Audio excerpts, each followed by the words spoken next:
ma waa ji mu nuyoo bu baax a baax Fatima Kide xale bu doy waar bi nuyu naa la yooyu laa namoon Salma Ibrahima Fall nam ñi ma bokkal plateau bi Aline Sow c'est un plaisir kontaan naa di jàkkaarloo ak yow Cheikh Tidiane Gomis coach yow réew mi yëpp man yow lañ ma lay laaj te ci congé bi nag laa xam ne man bëgg naa la ndax gëj naa nelaw danga ko namoon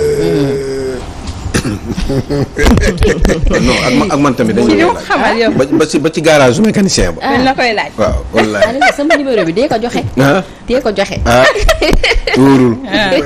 mais bañ ku la kii. en tout cas Salma nuyu mbokku téléspectateurs yi rawatina internautes yi ci kanamee tuuti na comme waxtu wi nii la demee dañuy dëkk ci li gënoon fës rek ci actualité people bi. ci yow di nga def le round-up de l'actualité people. il s'est passé énormément de choses yëpp. inchallah nañ ko tapé ci kanam lay doon mais tout de suite ñu jëli actualité.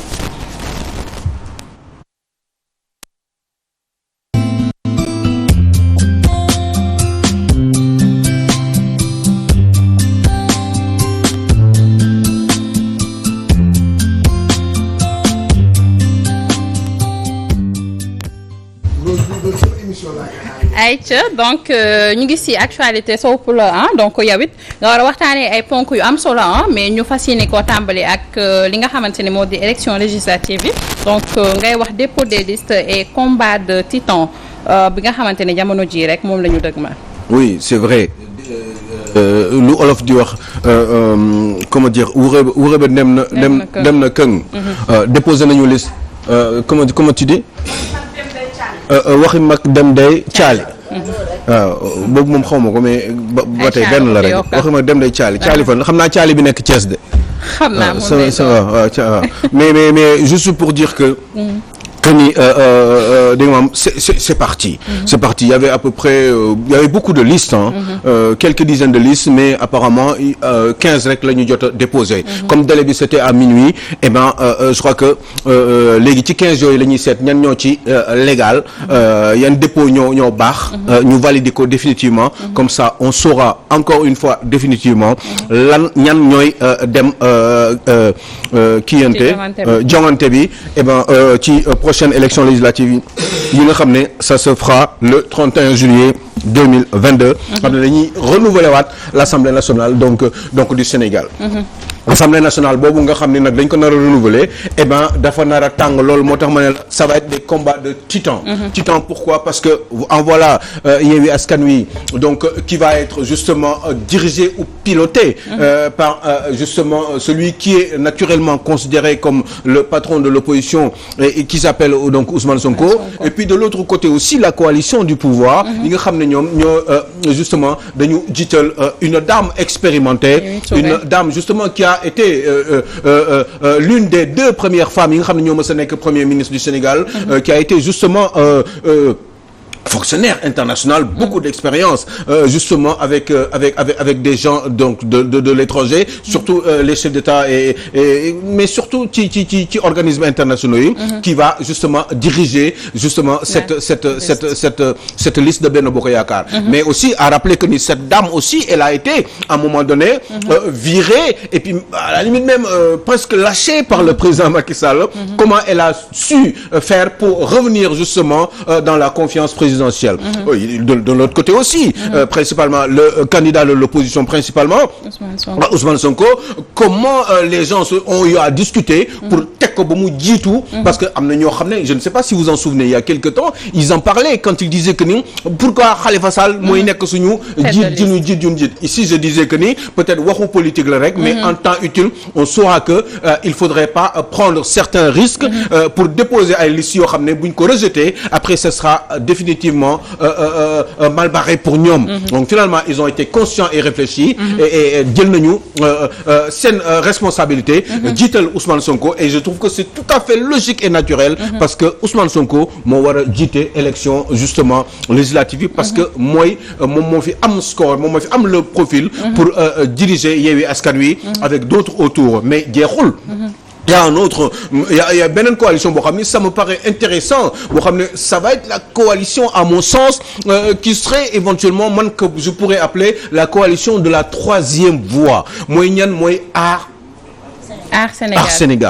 Sénégal qui va être dirigé par un monsieur aussi boo xam ne il a eu des contacts très poussé à un moment donné parce que il dafa liggéey ak Macky Sall et qui s'appelle Thierno Alassane Sall. À ses côtés, Thierno Alassane Sall qui est ministre du pétrole, ministre, patron de la RTP, qui a eu quand même Ben Yon, qui est ingénieur de l'aéronautique, il me semble. Donc nekk aux côtés de Macky Sall, mais qui a eu des bisbilles plusieurs fois, qui est sorti, qui est reparti, et qui est revenu et qui est encore reparti donc de la coalition. Léegi nekk véritablement un opposant quand il dit la vérité, mais un opposant qui n'est pas forcément ñoom seen groupe boobu. Opposition beneen forme d'opposition la ñu am contrairement à Yewwi Askan Wi. Parce que sinon dinañu ànd. bu ñu ko deful c'est parce que ñoom ci opposition bi lañu bokk mais dafa am yeneen gis-gis boo xam ne moom la ñu am. ci groupe boobu Marième Sodo la plus jeune députée. mais justement la plus jeune députée cette femme justement ô combien courageuse. qui boo xam ne dafa dugg ci coalition boobu. il y a Thierno Bocoum aussi dans le groupe. il y a docteur Abdourahmane Diouf qui est un monsieur extrêmement talentueux. Justement pour qui à mon sens les Sénégalais devraient pouvoir leur faire confiance. Surtout ce monsieur pour qui j'ai moi personnellement beaucoup de sympathie et d'admiration et très très poli. Comment dire docteur Abdourahmane Diouf. Et puis il y a aussi l'ancien juge.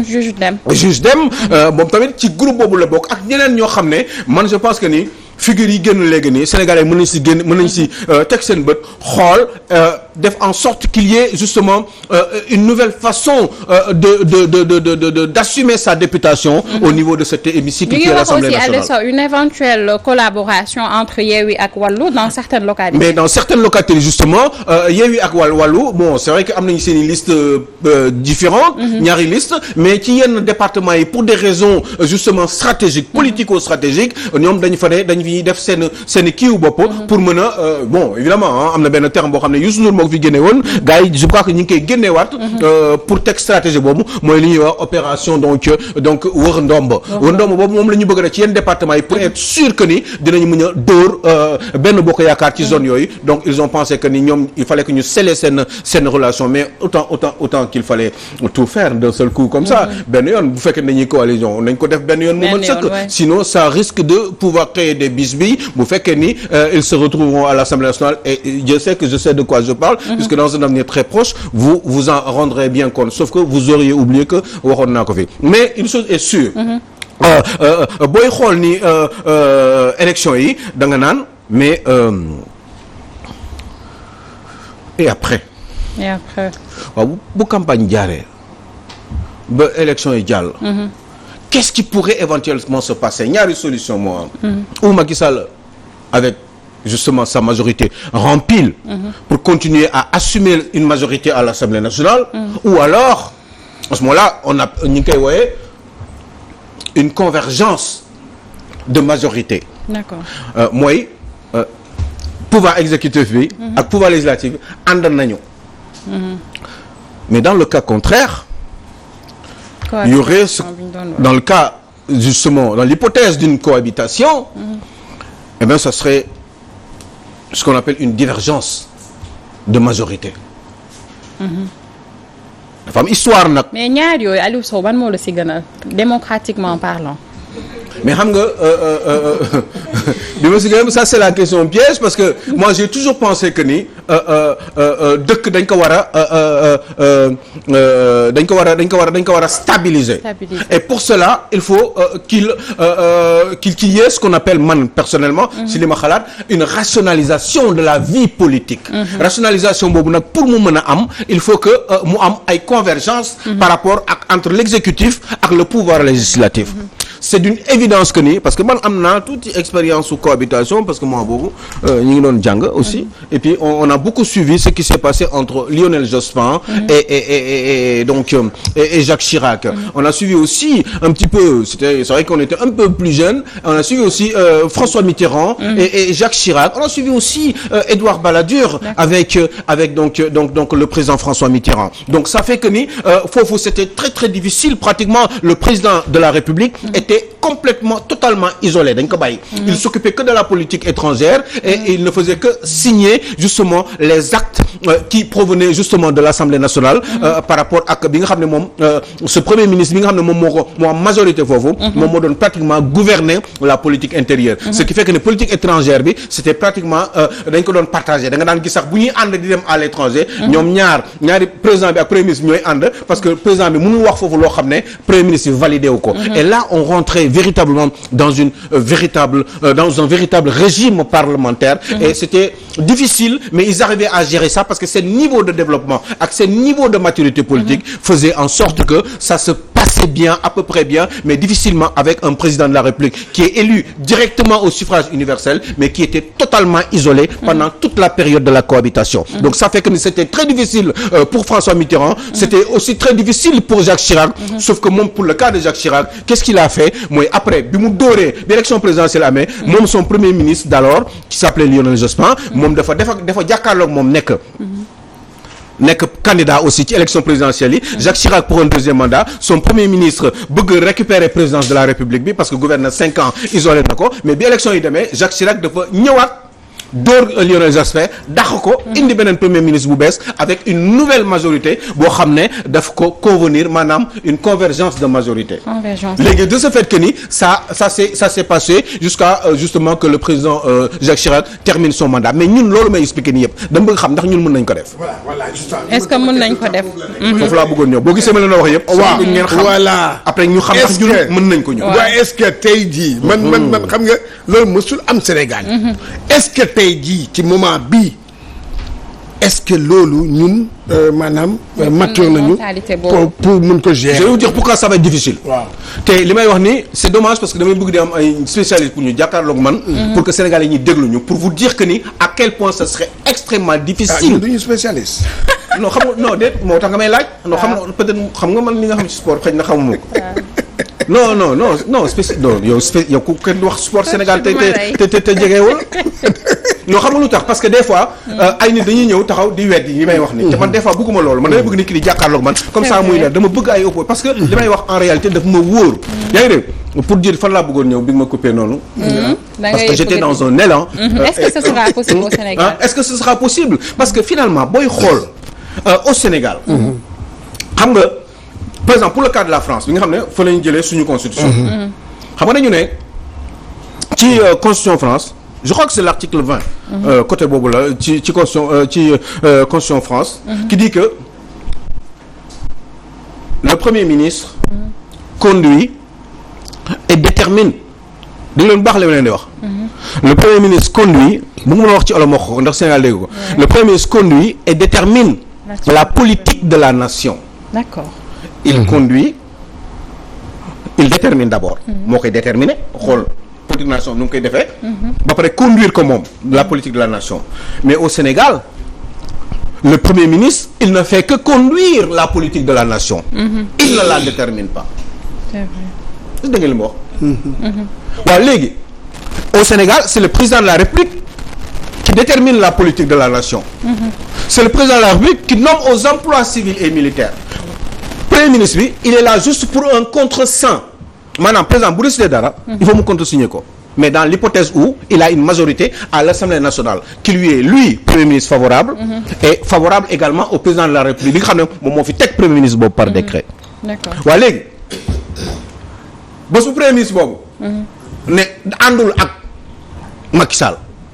que Macky Sall amul choix parce que il faut mu jël premier ministre boo xam ne dafa jóge ci majorité bi nekk Assemblée nationale. parce que boobu fekk na ni le président il a été minorisé wàññi nañ ko. waaw. léegi comme moom dañ ko wàññi xam nga Macky Sall du dem jël koo xam ne. gars yi Assemblée nationale validé wu ko. parce que il faut mu jël koo xam ne moom wóor na ko ni bés bu ko jëlee Assemblée nationale dina ko valider. waaye bu fekkee ne Macky Sall moment boobu amul majorité à l'Assemblée nationale mais lan lay def. ça va être chaud. waxtaan bi déjà coow gi mooy njëkk a bari dina def juróom-benni weer. je vous parie jàpp leen bu baax li ma leen di wax. dëgg la.